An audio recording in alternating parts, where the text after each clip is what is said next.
Let's take a closer look to the spendings you've just talked about. A sum of 210 billion naira provided for the payment of wage awards based on the negotiation the federal government had with organized labor earlier.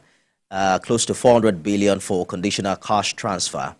You recall that we earlier secured a $800 million loan from the World Bank to pay cash transfers.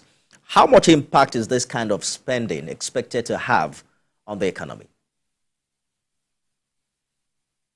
Okay, the two figures you mentioned, sums up to 600 billion.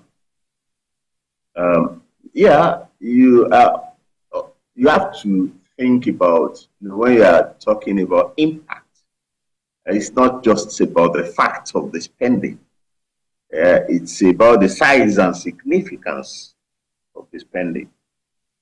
We are dealing with an economy that is in excess of 200 trillion naira. Should be closer to 250 trillion naira.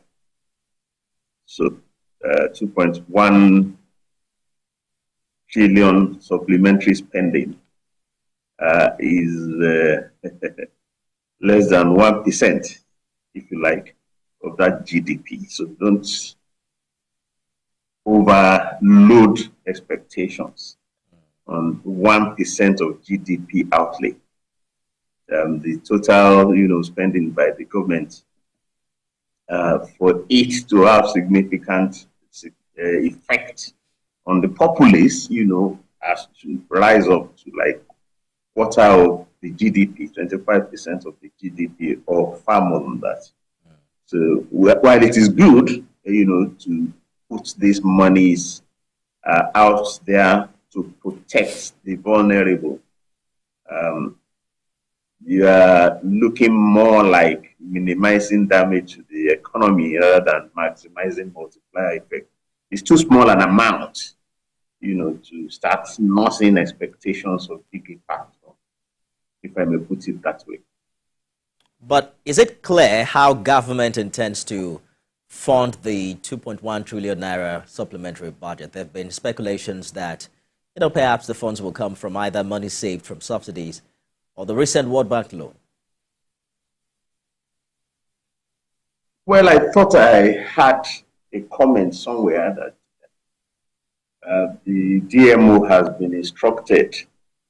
I get the feeling, that some of these spending are likely, to be covered by financing. I'm not sure that, of course, by the original budget,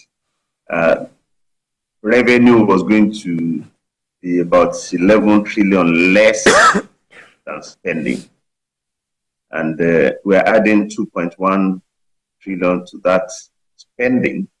I'm not sure, how much subsidy removal are added to revenue, given that the savings, we were told that for so many months to the end of the Buhari regime, the deficits were actually debt. No remittance, no monies were passed to the NPC to cover the debt. They were debts.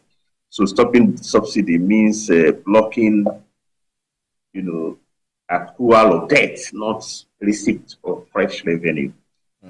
Where you clearly have gained more revenue is not from the subsidy removal.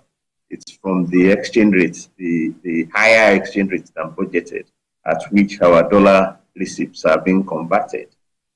And I do not know the extent to which that will ensure, that the gap between spending and revenue will be closed such that you need to borrow less. So my suspicion is that the supplementary budget some of it will have to be financed. And it's important, that we debate how it will be financed. It's not likely at any time in the foreseeable future that Nigeria, like most countries, would have enough revenue to cover our expenditure. But how you finance the shortfall it's the most important conversation that Nigeria has to face now.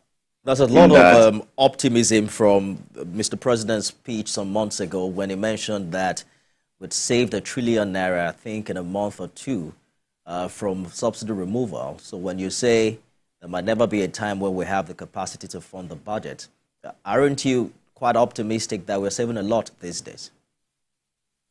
Capacity, get me clear, we've been doing deficit financing. And in the foreseeable future, we will remain deficit financed. We will spend more than our revenue. And so it's important to confront the question, how do you want to finance? Rushing to the debt market, given the mountain of debt that we have inherited, 87 trillion by June this year, means that we should slow down on debt issuance. I think enough has been said, even by the coordinating minister of the economy, and it says we can't borrow. We have to look for equity issuance option. So how, when the National Assembly approves additional spending, how they are going to, stop referring the financing to the debt management office is the next challenge. So if you want to seek equity option, where is that institution?